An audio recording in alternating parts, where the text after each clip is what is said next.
Guys electric motor related videos इस playlist का ये 16th वीडियो है जिसमें मैं आज आपसे बात करने वाला हूँ कि मोटर स्टार्ट होने के टाइम पे उसका करंट जो है बहुत ज़्यादा इंक्रीज़ क्यों हो जाता है।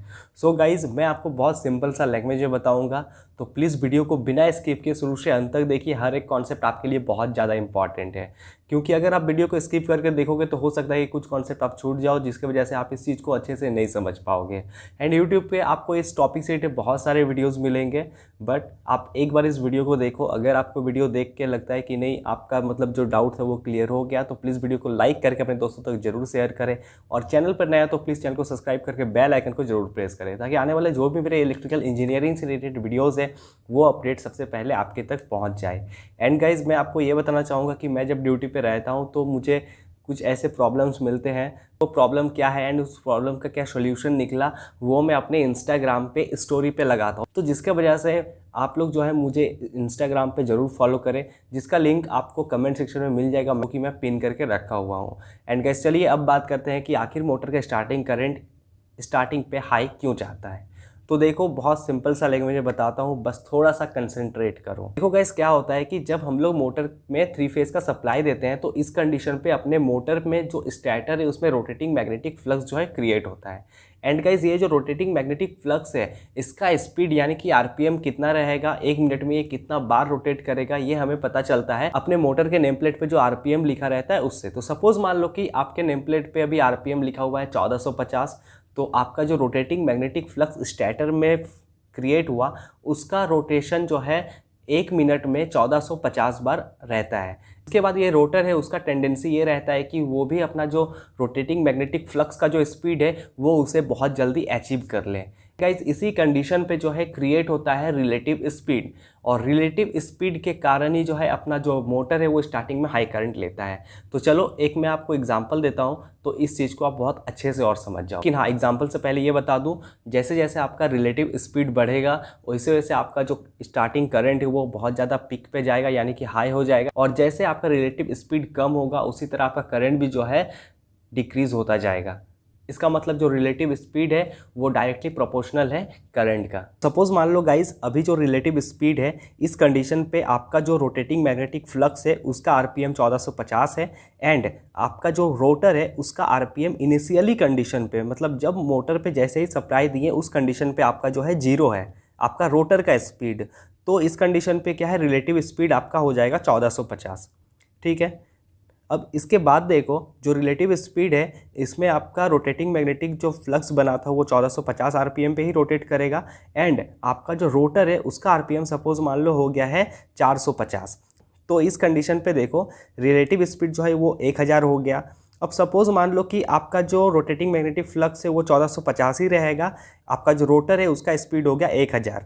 तो अब देखो क्या हो गया कि आपका जो रिलेटिव स्पीड है वो 450 हो गया। अब गाइज इसी कंडीशन पे अपना जो रोटर है वो पूरा मतलब हाई स्पीड जो है गेन करता है धीरे धीरे। सबसे पहले उसका स्पीड 0 होता है, उसके बाद कुछ वो स्पीड जो है अचीव करता है, सपोज मान लो 450 अचीव किया, फिर उसके बाद थोड़ा अचीव करेगा 1000 अचीव करेगा, उसके बाद सपोज मान लो 1200 आरपीएम अचीव करा, फिर उसके बाद 1400 आरपीएम।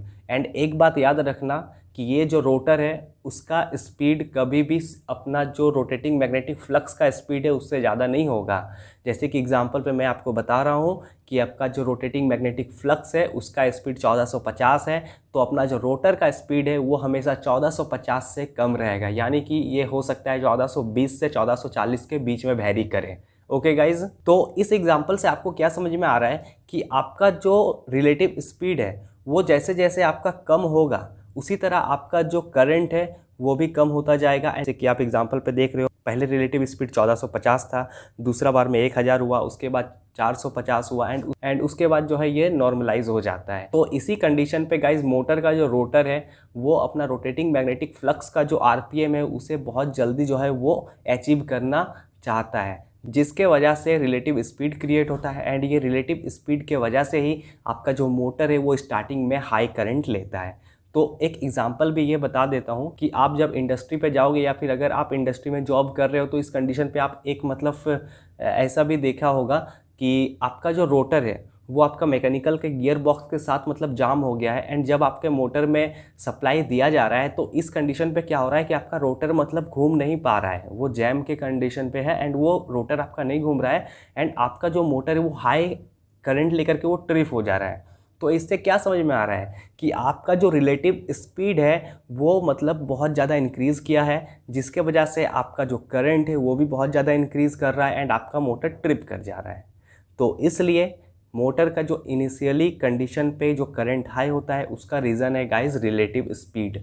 एंड गाइस मोटर का जो रोटर है वो हमेशा रोटेटिंग मैग्नेटिक फ्लक्स का जो आरपीएम होता है उस आरपीएम को जो है वो अचीव करने का कोशिश करता है। एक बार जब वो अपना रोटेटिंग मैग्नेटिक फ्लक्स का आरपीएम को अचीव कर लेगा, जैसे कि 1450 बताया, तो जैसे कि वो 1450 के लगभग मतलब चला जाएगा 1440 1445 के बीच में, तो उसके बाद ही जो है उसका करंट जो है पूरा नॉर्मल हो जाएगा एंड आपका मोटर जो है पूरा स्मूथ रन होना स्टार्ट हो जाएगा।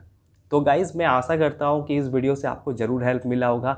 अगर आपको हेल्प मिला तो प्लीज़ अपने दोस्तों तक ज़रूर शेयर करें ताकि उन्हें भी पता चल सके इलेक्ट्रिकल इंजीनियरिंग से रिलेटेड मोस्ट इंपॉर्टेंट कौन कौन से फैक्ट्स हैं। एंड गाइज़ अभी तक मेरे इंस्टाग्राम पेज को विजिट नहीं करा तो प्लीज़ एक बार विजिट करो, क्योंकि आप सभी लोगों के लिए बहुत अच्छे अच्छे पोस्ट में लाता हूँ जो कि पूरा का पूरा कॉन्सेप्ट से रिलेटेड है। और जैसे कि मैं बताया कि इंस्टाग्राम स्टोरी पे मैं बहुत सारे ऐसे स्टोरी डालता हूँ जो कि वीडियो ही रहता है, एंड उससे आप लोग बहुत कुछ प्रैक्टिकली सीख सकते हो कि इंडस्ट्री में मतलब कौन कौन से ऐसे इक्विपमेंट है, कौन सा इक्विपमेंट कैसे काम करता है, जो कि मैं अपने ड्यूटी के टाइम पे रहता तो उस टाइम में स्टोरी डाल देता हूँ।